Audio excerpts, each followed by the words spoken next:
డబ్బులు తీసుకున్నా సార్, నేను డబ్బులు తీసుకునే ఓటు వేసినాను. అందరికీ నమస్కారము. నా పేరు విజయ్ కుమార్ రెడ్డి, పెద్దవడుగూరు గ్రామము, అనంతపురం జిల్లా, తాడిపత్రి నియోజకవర్గము. మాది వ్యవసాయ కుటుంబము. మా అమ్మకు ఆరోగ్యం బాగలేదని పింఛను తెలుగుదేశం పార్టీ నాయకుల్ని అడగడం జరిగింది. వాళ్ళు ఏ విధంగా నాకు సహాయ సహకారాలు అందించలేదు.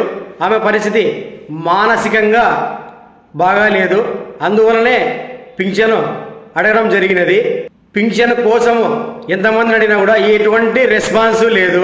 నేను తెలుగుదేశం పార్టీకి తెలుగుదేశం జెండాని మోసి ఒక కార్యకర్తగా, తెలుగుదేశం శ్రేయోభిలాషిగా ఈరోజు పింఛన్ అడగడం జరిగినది. ఎవరిని అడిగినా కూడా తెలుగుదేశం నాయకుల్ని పింఛను అడిగిన దానికి చేస్తాం బాబు, చేస్తాం. 1 సంవత్సరము 6 నెలలు పైబడి తెలుగుదేశం పార్టీ అధికారంలో ఉంది.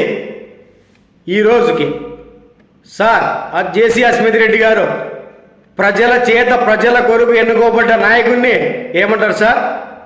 ప్రజానాయకుడు అంటారు సార్.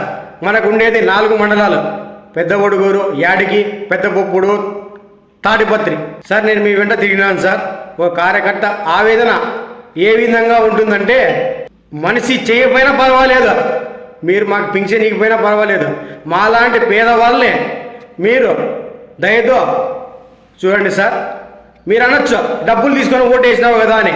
ఎస్, డబ్బులు తీసుకున్నా సార్, నేను డబ్బులు తీసుకునే ఓటు వేసినాను. నీతిగా, నిజాయితీగా, పర్ఫెక్ట్గా నేను చెప్తాను సార్. డబ్బులు తీసుకొని ఓటు వేసినాను. ఆ డబ్బులు నేను తీసుకొని నా సంసారానికి, తాగేదానికి, నా స్వలోపాలకి నేను ఖర్చు చేయలేదు సార్. మీరు ఇచ్చిన డబ్బులకి నేను ఇంకా కొంచెం ఎదురు వేసుకొని మా ఊరు ప్రజలకి, దళితులకి నేను ఇంకా మీరు ఇచ్చిన డబ్బులకి ఎదురు వేసుకొని టీషర్ట్లో తీసుకొని వచ్చి పంచడం జరిగింది. కావాలంటే గిన న్యూస్ పేపర్ చూడండి సార్. పలానా డేటు, పలానా టైం నేను మళ్ళీ తర్వాత నెక్స్ట్ వీడియోలో చెప్తాను. జేసీ అస్మిత్ రెడ్డి గారు నాకు పింఛన్ ఇవ్వకపోయినా పర్వాలేదు, మీరు పింఛన్ ఇచ్చినా వద్దు, నా కుటుంబాన్ని నేను ఏదో నా చేతుల కష్టంతోనే వాళ్ళని ఏదో విధంగా సాగుతాను. అదేవిధంగా కొంతమంది వ్యక్తులు నాకు సాయం చేసిన వ్యక్తుల్లో శేషారెడ్డి గారు, తర్వాత వచ్చేసి జి రవీంద్రారెడ్డి గారు, తర్వాత వచ్చేసి జి బైబిరెడ్డి గారు నాకు ఆర్థికంగా నా కుటుంబాన్ని పోషించుకునే దానికోసము సహాయ సహకారం అందించారు. వారిని ఎప్పుడే కానీ నేను జీవితంలో మర్చిపోను. సెలవు. నమస్కారం సార్.